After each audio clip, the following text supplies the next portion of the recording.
dreams, skills, house, wheels, a family to love me and to pay these bills. When I expand my horizons, I heal and build. I have a good time, change the way I feel. Recharge, recuperate, reset, and reveal. It's deeper than the dollar bills and mass appeal. About 9 months ago, I could barely lift my head, so inebriated I could not pronounce words that... PDX Radio, it's your boy Big Rap. We are here with... Mic Crenshaw, what's good, Rappy? My God. Mic Crenshaw, what's good with you, fam? How you been? Hey, I'm great. I just got back from Ghana last Tuesday, first time in West Africa. The record has been doing well. We had a great release at Alberta Street Pub earlier this month, and what can I say? I'm blessed. This is like your third, fourth time here, right? This is my third time. No, actually, this is my second time here. The second time here, but it's your like third or fourth interview. In Africa? No, interview with us. That's right. This is my third interview. It's your third interview with us. Yeah, man. Yeah. Okay. A lot of people don't make it to 3. Yeah, well, I'm glad I made it, man. You have a very organized format, brother. Man, I appreciate that. I appreciate that. Now, you said you just came back from Africa. That's right. How was the trip, man? What all were you doing out there? So there's an artist I've been working with. I met him in about 2013 named Okaija Afroso. Okay. So he does traditional music, Afro folk music, and him and his wife, Jenny Flo, organized an arts tour. Yeah. So we went to Accra, Ghana, the capital, and we participated in the Chale Wote Festival. He headlined the festival, but I got to see all types of art, visual art, sculpture, hella galleries. It was amazing, bro. Oh, man, that sounds like you were having a blast out there. Man, think about it, like being that, our ancestors are from West Africa, but to go visit the motherland with art as the center of it. Yeah. Yeah. Oh, that's dope. Yeah. That's dope. Now, you're the featured artist for Late Lyrics this month. That's right. And that's coming up this Thursday. Yes. I will be DJing that event. You will be headlining the event. We'll be working together, bro. Come on, man, for the first time ever. Yep. Working together, man. So let me ask you, how did that come about with you working with Late Lyrics and working with Shrista? Shrista and I met each other on a talk show that we did. I don't even remember the name. It was somebody else's podcast 4 or 5 years ago. And it was interesting because she had just gotten in a major car accident and was recovering from that. Yeah. And that night when I left the show, I got in a bad motorcycle accident. Oh, damn. But that said, I've always respected Shrista's game and what she's doing for the scene. And so I guess it took her a minute, but she invited me to be part of Late Lyrics. So I'm honored to be coming through. Hey, yo, that's dope. That's super dope. Now, you told us specifically that you wanted us to talk about your song Flyin. So let's start right there. Why was this song a song that you wanted to make sure that we push forward? Because I tell a story in a song. I start with a couple propositions. I say, young boy, young girl, this is your world. Drop some jewels in your opticals because what's possible is thorough. Yeah. But I'm really looking back into my own life when I was a teenager, becoming a young man, and how I was behaving. Yeah. And some of the choices and decisions I made not only changed my life, but changed the life of my firstborn child, changed the life of her mom. And it was based on me being ignorant and really just wanting to get some, but not wanting to be responsible for the outcome. Yeah. And through that process and trying to ultimately be accountable for what I was doing, I grew and I achieved wisdom and I understand the way the world really works. So that's what that song is about. And it's like, no matter how much the weight and the gravity on us, we have to figure out how to set ourselves free. Yeah. Now you have this song features Melissa, is it Barrison? Melissa Barrison on violin. Barrison and Toni Hill. Toni Hill is on Shout out Toni Hill. Yeah, and Crystal Manessa, she likes to stay in the background, but she's actually singing on the hook too, yeah. Now, what did each of them bring to this record that made the song become such bigger than what you originally had in your head? They brought, I like to find the balance between masculine and feminine energy in my music. And shout out to the late, great Star Child. He was somebody that put me up on that. He was like, Mike, you do a lot of underground hip hop, but if you want your music to have more mass appeal, I think you should have more women singing on your hooks, right? And so really, that's something that I try to do for my work because it opens it up. I feel like people need to be able to hear a reflection of themselves in their music. A lot of hip hop shows you go to, it's like a sausage fest. It's like hella dudes, right? Yeah. And so, you know, when women can hear themselves in the music, I think it opens it up in their hearts and they can groove to it as well. Now, Melissa Barrison, I met, she's a black violinist that typically does country music. Oh, that's tight. But when she comes to the studio, bro, she's like, imagine a top tier lyricist that can come in and just freestyle a verse and have it be a classic. That's how she is with her violin. I'll play the beat, she'll sit down with her violin, and everything she does is just classic. Oh, that's raw. And then Toni, you know, that's my sister. We've been working together for decades. Yeah. And Crystal is another homie that I met about a decade ago. So yeah. Now, the album Retribution. I love, you know, we kind of touched on the album the last time you were here. So it's a very, very, very heavy word. At this point in life and your career, what does retribution actually mean to you? So Retribution is if you look at the front of the album, and if you look at the beginning of the video for the single Retribution that's on YouTube, subscribe, you're gonna see AI animated rendition of myself at the age of 16. Yeah. Right? But when you flip the album over, if you look at the album art on the back of the album, you're gonna see me 2 summers ago in Zanzibar, cooling. You can see some of the video team in the back. We're shooting a video in the palm grove for another song, Africa. Retribution is the path between a 16-year-old boy who was wrapped up in substance abuse, suicidal ideation, and living a very violent lifestyle, and a grown man who's exceeded his wildest dreams. Yeah. That's the Retribution. Now, this album has 17 tracks on it. What did you need to say with this album that requires so much space? Well, I gave myself enough time to live life between my last full-length solo album, which was Thinking Out Loud. Yeah. Okay? And I released that back in 2007, 2008. And so now I've had enough time. I've released a bunch of projects between then that were mostly EPs or collaborative projects. But as a solo album, it's given me enough time to reflect and put some wisdom into the bars. Yeah. Now, this is what I want to know. Yeah. Why South Africa or Africa in general became so personal for you? Being a black man in the United States, I understand that my existence is inextricably linked to the continent of Africa. Yeah. My history that should go beyond how we've been taught that we came here as slaves has to do with the continent of Africa. And my future and my liberation and the liberation of all black people on earth has to do with us having a common vision for getting free. Yeah. Now, after experiencing hip-hop communities across different African countries, what have African artists and audiences taught you about hip-hop that you think artists in America may need to take a little note on? They have so much respect for hip-hop in Africa that they've recreated their own versions of it on multiple levels in every country. They have their commercial artists, they have their underground artists, they have their conscious artists, they have their street artists, right? Yeah. So what that speaks to is how powerful this medium is, because anyone in any country, anywhere on earth can identify with it and tell their story through it. So I take it seriously, not just on a local level, but on a global level, because I understand that what I'm doing has a global impact. Yeah. Now, to double down on that question. Yeah. What do you feel like inspires you the most while you're out there to do the work that you're doing? Being in lands and places, regardless of what country or city I'm in, where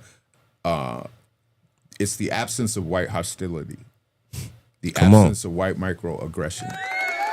Come on. That feels good. To be treated not by everybody, but by enough people to treat me well, to treat me like they're happy to see me, and the hospitality, they want to welcome me to their lands, especially in Ghana, because when I was in Accra, Ghana, that was the first time I was in West Africa. Yeah. Historically, our people, Black American people, our ancestors, most of them came from West Africa. Yeah. So I could feel in the nonverbal communication, in the way that I was welcomed and received, in the chemistry, I could feel my relatives in that. Come on. Now, what do you think the biggest difference is between collabing with an African artist versus collabing with an artist from over here?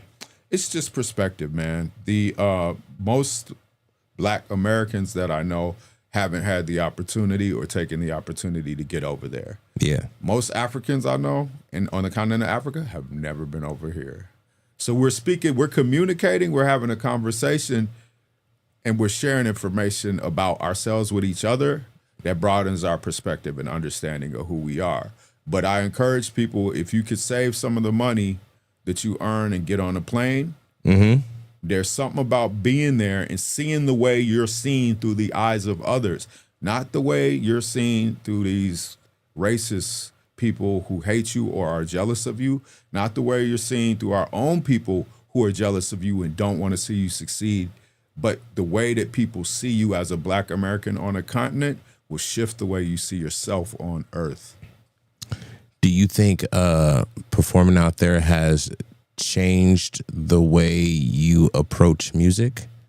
Yeah, by far, because I forget the BPM. I have a sweet spot.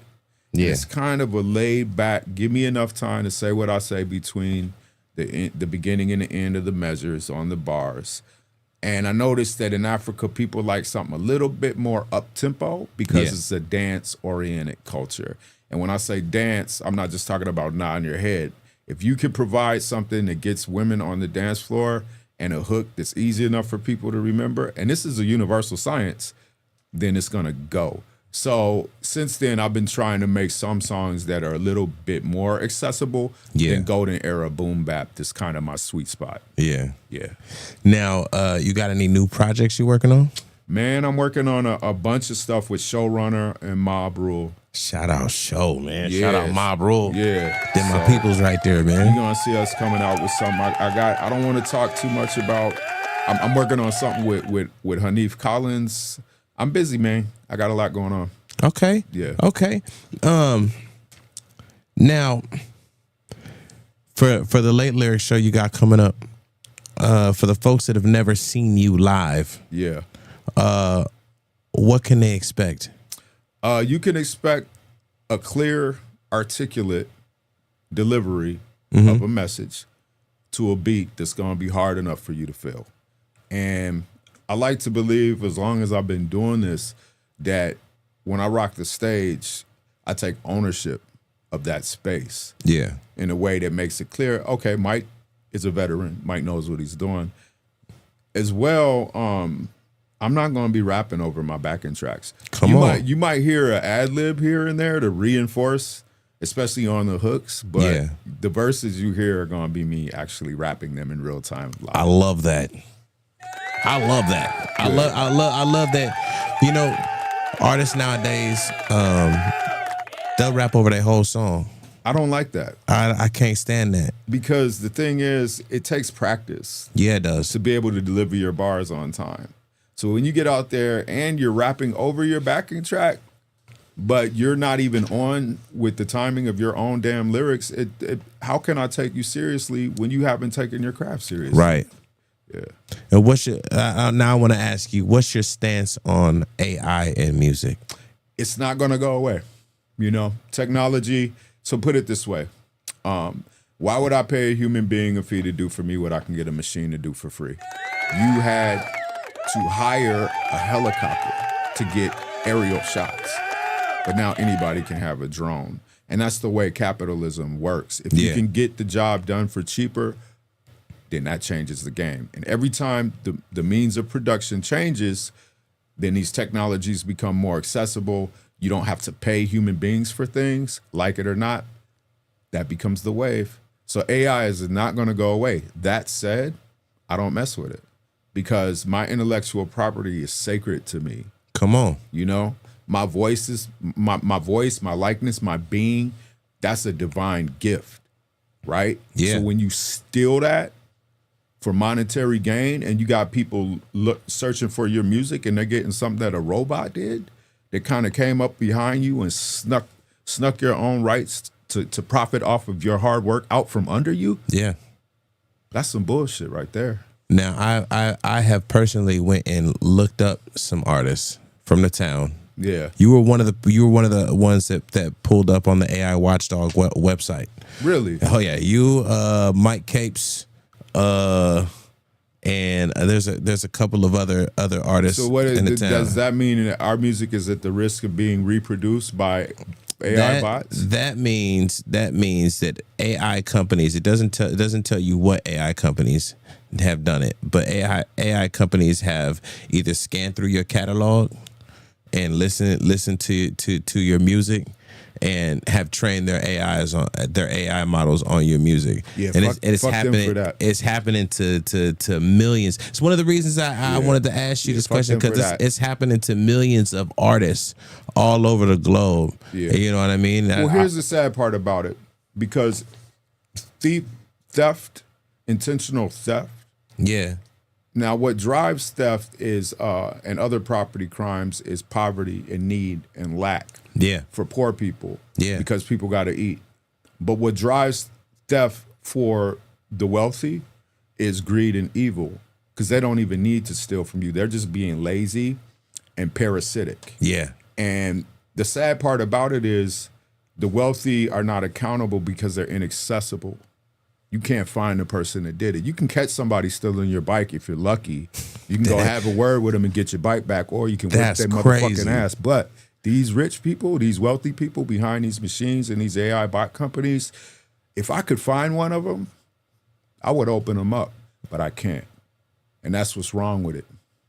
It's crazy. I'm completely against the training of AI models against real music, especially without the artist's consent. You know what I'm saying? It's one thing if they would have approached you and said, "Hey, Mic Crenshaw, we'd like to train our model off of this. We're going to give you this much money to train our model off of your music." You know, if they went around to all the artists and did that, and we're paying artists to do that, I personally would say, okay, that's no problem, because this person chose. They gave you guys a choice to do this. Yeah. But the way a lot of these AI companies work nowadays, they don't give you the choice as an artist. They don't give you the choice as a human. If you want to be trained, if you want your stuff to be trained, you know what I mean, with your music. Non-consensual parasitic. Exactly, non-consensual parasitic. Come on. And extraction. Put me up on where you found that, though.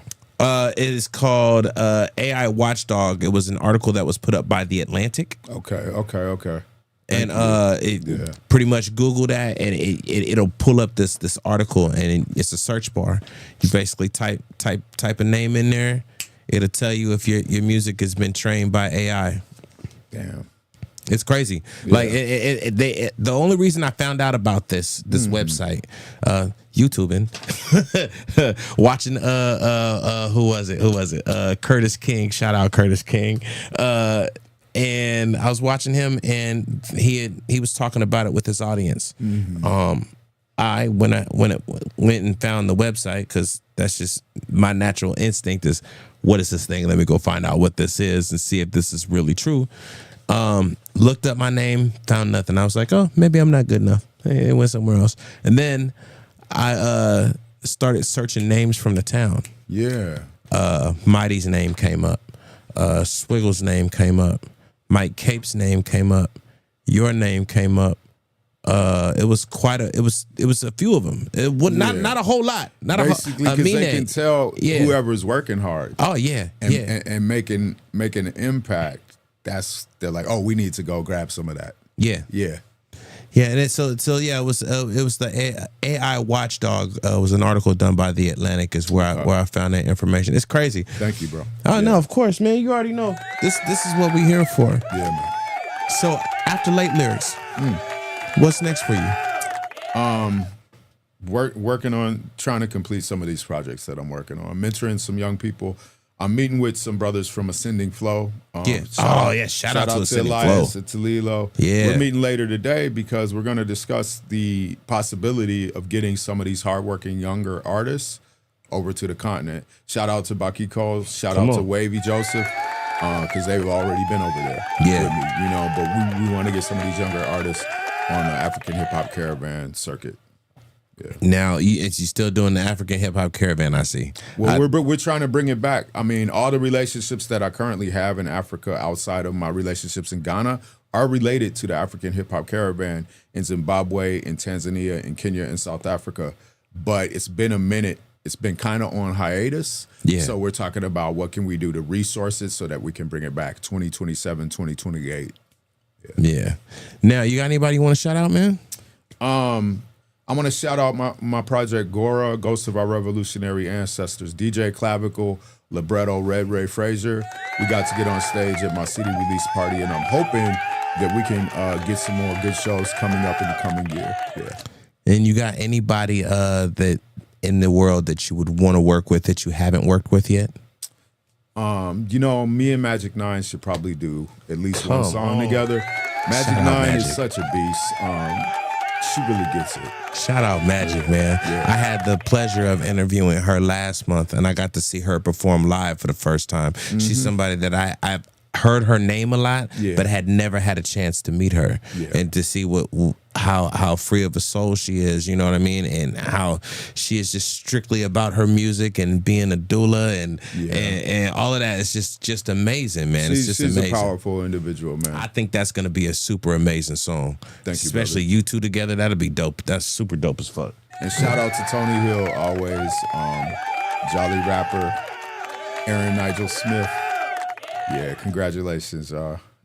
Yeah, man. Hey, man, again, Mike, I want to appreciate you for being here, man. I thank you.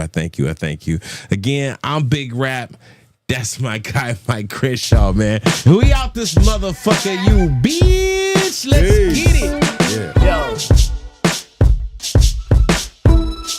Black skinhead. Minneapolis Baldies. Mic Crenshaw. Jonny Cool, Toni Hill. Let's go. As a teen, I was a link between Doc Martens and Dr. Martin Luther King Jr. I had a provocative future, leaving bodies as sutures. The knife in your pocket, the Glock of the Ruger, Molotov, Kalashnikov. I thought we ought to